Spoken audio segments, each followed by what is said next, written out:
আসসালামু আলাইকুম। জাতীয় নির্বাচন হয়ে গিয়েছে, নতুন দল ক্ষমতায় আসছে। এখন পে স্কেলের আলোচনা চাঙা হবে, এটাই স্বাভাবিক। কিন্তু পে স্কেলের আলোচনা এবং দাবি জানাতে গিয়ে কিছু ভুল করা যাবে না, যে ভুলটা আমরা বিগত সময়ে করে এসেছি। সেই ভুলগুলো নিয়ে আজকে আলোচনা করব। আপনাদের মনে হতে পারে এখনই কেন এই ভুলগুলো নিয়ে আলোচনা হচ্ছে, বা আমার দৃষ্টিকোণ থেকে কেন এগুলো ভুল। বিস্তারিত আজকের ভিডিওতে জানতে পারবেন। দেখুন, পে স্কেলের দাবি অনেক সময় পূরণ হয় না অনেক কিছু কারণে। তার মধ্যে অন্যতম একটা কারণ, আমাদের চাকরিজীবীদের এতগুলো সংগঠন, এতগুলো চাকরিজীবী, কিন্তু দাবিগুলো জোরালো হয় না, গ্রহণযোগ্যতা পায় না। কেন গ্রহণযোগ্যতা পায় না? কারণ আমরা ভুলভাবে দাবিগুলো করি।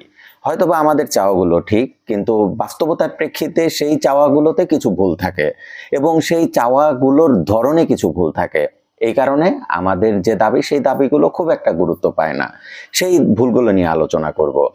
কেন এই সময় আলোচনা করাটা জরুরি? কেননা নতুন রাজনৈতিক দল আজ হোক বা কাল হোক ক্ষমতা নিবে, এবং ক্ষমতা নেওয়ার পরেই দেখা যাবে সরকারি চাকরিজীবীদের সংগঠনগুলো তাদের কাছে দাবি জানাতে যাবে। যদি আমরা এই ভুলগুলো সম্পর্কে অবগত থাকি, আমরা অতীতে যে ভুলগুলো করেছি সেইগুলো থেকে শিক্ষা নিতে পারি, তাহলে আমাদের যে দাবিগুলো হবে সেই দাবিগুলো আর একটু জোরালো হতে পারে। আসুন বিস্তারিত আলোচনা করি। বিগত সময়ে আমরা পে স্কেলের দাবি করেছি, এই দাবিতে কোনো ভুল নেই, কিন্তু যে ওয়েতে দাবি করেছি কিছুটা ভুল ছিল। সেই ভুলগুলোর মধ্যে অন্যতম অনিশ টু ফোর। আমি আবারও বলে নিচ্ছি যে আমি যে টপিকগুলো নিয়ে আলোচনা করব এখন, আপনাদের অনেকেরই পছন্দ হবে না, কেননা আমি সবসময় সত্যের কথা বলি। আপনারা সবাই পছন্দ করবেন, আপনাদের পছন্দ করার মতো করে কথা বলবো এমনটা কখনো আমি করিনি, এখনো করব না, ভবিষ্যতেও করব না। আমি যেটা সত্য, যেটা করা উচিত, যেভাবে দাবিগুলো জানানো উচিত ঠিক সেভাবেই দাবিগুলো জানাবো। অনিষ্ট ফোর অনুপাত, এটি শুরু থেকেই একটা ভুল হয়েছিল। অনিষ্ট ফোর অনুপাতে আমরা যত বেশি দাবি করব, তত আমাদের দাবিগুলো গ্রহণযোগ্যতা কম পাবে। গ্রেড ওয়ানে যারা আছেন তাদের বেতন নির্ধারণ করে দেওয়ার মতো আমরা কেউ নই। গ্রেড ওয়ানে গুটি কয়েক মানুষ আছেন, মূলত তাদের হাত ধরেই পে স্কেলটা বাস্তবায়ন হবে। এখন আমরা যদি তাদের লাগাম টেনে ধরি, তাহলে সেটি তো হবে না।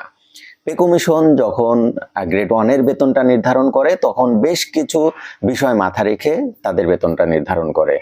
একজন গ্রেড ওয়ান ভুক্ত তিনি চাইলেই উচ্চ বেতনে বাংলাদেশের যে কোনো প্রতিষ্ঠানে, বাইরের যে কোনো প্রতিষ্ঠানে চলে যেতে পারেন। মূলত তাদের ধরে রাখার জন্যই এই কাজগুলো করা হয়। আমরা নিচের গ্রেডে যারা আছি তারা বেতন নিয়ে চিন্তা করি যে আমাকে কত সুযোগ সুবিধা দেওয়া হলো, আমি কত বছর চাকরি করব। কিন্তু গ্রেড ওয়ান ভুক্ত যারা আছেন তাদের কিন্তু সেই চিন্তা নেই যে আমি কত বছর চাকরি করব। তাদের চাকরি থাকে হাতে গোনা কিছু বছর। তাদেরকে বেতন হিসাবে যেটা দেওয়া হয় সেটাকে বলা হয় অনারিয়াম, সম্মানী দেওয়া হয়। এই জন্য তাদের বেতনটা একটু ভালো নির্ধারণ করার চেষ্টা করা হয়। আবার নবম গ্রেড, সেখানেও একটু বেশি দেওয়ার চেষ্টা করা হয়। নবম গ্রেড আপনারা জানেন যে কর্মকর্তাদের এন্টি গ্রেড। তো এইখানে কেন এদের বেশি দেওয়ার চেষ্টা করা হয়? কেননা যদি তাদের একটু অ্যাট্রাকটিভ স্যালারি না দেওয়া হয়, তাহলে সেখানে তারা প্রাইভেট সেক্টরে অথবা দেশের বাইরে সুইচ করার সম্ভাবনা থাকে। বাংলাদেশের অনেকগুলো প্রতিষ্ঠান আছে, মানে সরকারি চাকরিতেই অনেক সেক্টর আছে যেখানে ধরুন নবম গ্রেডে বুয়েট ইঞ্জিনিয়ার বা ডাক্তার এদের দরকার হতে পারে। আপনি একজন মেডিকেল অফিসার নিয়োগ দিবেন, অথচ তার বেতন যদি কম হয়, তাহলে আপনি মেডিকেল অফিসার খুঁজে পাবেন না। একজন মেডিকেল থেকে পড়া একজন মানুষ কেন স্বল্প বেতনে জয়েন করবে? তাদের বেতনটাও একটু অ্যাট্রাক্টিভ দেওয়া দরকার। এই কারণে এই গ্রেডগুলোতে একটু বেশি করার চেষ্টা করা হয়। আমি কোনো গ্রেডকে কোনোভাবে ছোট করছি না, আমি বাস্তবতার প্রেক্ষিতে কথা বলার চেষ্টা করছি। আর এই বাস্তবতাগুলো আমরা যত দ্রুত মেনে নিতে পারবো, আমাদের পে স্কেলের দাবি তত বেশি স্ট্রং হবে। এখন এইগুলো নিয়ে কথা বলাটা বা দাবি করাটা কেন অযৌক্তিক? আপনারা যদি এইগুলো নিয়ে কথা বলেন, তাহলে আমি 2026-এর কথা বলেন বা 3026-এর কথা বলেন, যখন এগুলো নিয়ে কথা বলবেন আপনার দাবিটা তাদের কাছে কম গ্রহণযোগ্যতা পাবে। লিখে রাখতে পারেন। এবং পে কমিশন একজন সদস্য কিছুদিন আগেই টিভিতে একটা ইন্টারভিউ দিয়েছেন, তিনি কিন্তু একই কথাগুলোই বলেছেন। সুতরাং আমাদের দাবিটা আসলে কি হওয়া উচিত? আমাদের দাবি হওয়া উচিত পে স্কেল। আমাদের পে স্কেল দাও, আমাদের বেতন দ্বিগুণ বৃদ্ধি করো, বা স্যালারিটা এমনভাবে করো যেন বর্তমানে থেকে খেয়ে পরে বাঁচা যায়। তো সেইভাবেই আমাদের দাবিগুলো করা উচিত। আর একটা ব্যাপার, যে আমাদের সর্বনিম্ন বেসিক কত হবে এই সরকারের আমলে বা বর্তমানে যে অবস্থা তৈরি হয়েছে তাতে করে সেটি নিয়েও দাবি করা যাবে না। আমি দেখেছি পে কমিশন যখন রিপোর্টটা সাবমিট করে তখন শুধুমাত্র একটা পেজ ভাইরাল হয়েছিল, আর বাকিটুকু সরকার একটু কনফিডেন্সিয়াল ডকুমেন্ট হিসাবে গোপন রেখেছিল। সেটা মিডিয়াতে কাউকে দেয়নি এবং কেউ সেটি জানতেও পারেনি পে কমিশনের সুপারিশমালাতে কি কি ছিল।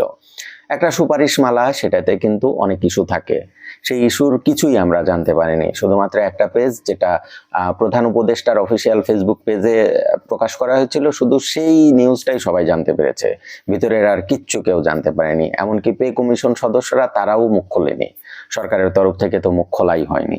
তার মানে বুঝতে পারছেন যে সুপারিশমালা সরকার চায় নাই যে সেটা বাইরে আসুক। তো এটি আসলে সমীচীন। তো এই কারণে আপনাদের কাছে আমার অনুরোধ থাকবে, যখন আমরা পরবর্তীতে পে স্কেলের দাবি করব তখন সর্বনিম্ন বেতন কত হবে, কি কি সুবিধা বাড়াতে হবে, এইগুলো নিয়ে যেন কথা না হয়। আমাদের সবার দাবি একটাই থাকবে, সেটি হলো আমরা পে স্কেলটা চাই। পে কমিশন যে সুপারিশ করেছে সেটির বাস্তবায়ন চাই। আমরা যদি একটা দাবিতে থাকি, সেটা হলো পে স্কেল চাই। আমাদের এতটুকু বাড়াও, এর এত বাড়িয়েছো, আমারে কেন বাড়াওনি, এই ভিত্তিহীন আলোচনাগুলো থেকে আমরা যত দ্রুত সরে আসতে পারবো, আমাদের দাবিগুলো তত বেশি গ্রহণযোগ্যতা পাবে। এটি হলো সবচেয়ে বড় ব্যাপার। এমনকি দেখুন, যখন পে কমিশন আমাদের মতামত নেয়, সেখানেও কিন্তু একটা লিমিটেশনস দিয়ে রেখেছিল। অনুপাত কত হবে, তারা নির্দিষ্ট অনুপাতের বাইরে দেওয়ার অপশন ছিল না। লিখে দেওয়ার অপশন ছিল, কিন্তু সেটি কিন্তু অপশনাল হিসাবে ছিল, এবং সেটি তারা ওইভাবে ইম্পর্টেন্সও দেয়নি। আমরা তো সবাই একাধারে 1:4 দিয়ে এসেছি। তো বন্ধুরা, আশা করি আপনারা বুঝতে পেরেছেন যে আমাদের কোন কোন জায়গাগুলোতে স্কিপ করে কি কি দাবি করা দরকার। এখন আশা করি বুঝতে পেরেছেন। এখন আমার এই মতামতগুলোর সাথে অনেকেই ভিন্ন মত পোষণ করবেন, এটি স্বাভাবিক। দেখুন, যখন একটা মতামত দেওয়া হয়, একটা যৌক্তিক কথা বলা হয়, তখন সেটা সপক্ষে যেমন একটা মহল থাকে, বড় একটা অংশ থাকে, তেমনি বিপক্ষেও কিছু মানুষ থাকবে, এটি স্বাভাবিক। এখন আমরা বিপক্ষে থেকে আমরা যদি সেই মতামতগুলোকে গুরুত্ব না দেই বা একটু সুচিন্তিতভাবে না চিন্তা করি, কনসিডার করি, তাহলে দেখা যাবে আমাদের সেখানে কিছু ভুল হতে পারে। আমাদের গত অন্তর্বর্তীকালীন সরকারের সময়ে তারা পে স্কেল দেওয়ার জন্য পে কমিশন গঠন করেছিল। আমাদের দাবিগুলোতে কিছু ভুল ছিল, যে কারণে আমাদের দাবিগুলো এতটা জোরালো হয়নি। আমি একদম মানে দায়িত্ব নিয়েই বলছি যে আমরা সংগঠনগুলো যেভাবে দাবি করেছে, সেই দাবিগুলোতে কিছুটা ভুল ছিল, যে কারণে এতটা গুরুত্ব পায়নি। এখন যেহেতু নতুন সরকার আসছে, তারা নির্বাচিত হয়েছে, এবং তাদের ইশতেহারেও ছিল যে একটা ব্যাপার ছিল যে তারা যথাসময়ে দিয়ে দিবে, পে স্কেলটা কার্যকর করবে। এই যথাসময় যেন এই 2026 সালই হয়, সেটি এনশিওর করাটা জরুরি। আমাদের সরকারের কাছে সেভাবেই দাবি জানানো উচিত। তারা শপথ নিবে, শপথ নেওয়ার পরে তাদের সাথে আমাদের সংগঠনগুলোর কথা বলা জরুরি, এবং কথা বলার টপিক একটাই হবে, সেটি হলো আমাদের পে স্কেলটা বাস্তবায়ন চাই। পে স্কেল বাস্তবায়ন চাই, এর বাইরে আসলে কোনো কথা থাকা জরুরি না। পে কমিশন যেভাবে সুপারিশ করেছে সেভাবেই জরুরি। তা না হলে দেখবেন যে দীর্ঘ 11 বছর হয়ে গিয়েছে, প্রায় 12 বছর ছুঁই পে স্কেল হচ্ছে না। এখন আমরা যদি পে কমিশন রিপোর্ট দিয়েছে, আমরা যদি আবার সেটা রিভাইজ করতে বলি, তাহলে দেখা যাবে আমাদের এই পে স্কেল প্রাপ্তিটা আরো পিছিয়ে যেতে পারে। আশা করি আপনারা আমার সাথে একমত হবেন। কে কে দ্বিমত, আপনারা যৌক্তিকভাবে আমার কমেন্ট বক্সে কমেন্ট করবেন। আজকে এই পর্যন্তই। সবাই ভালো থাকবেন। আসসালামু আলাইকুম।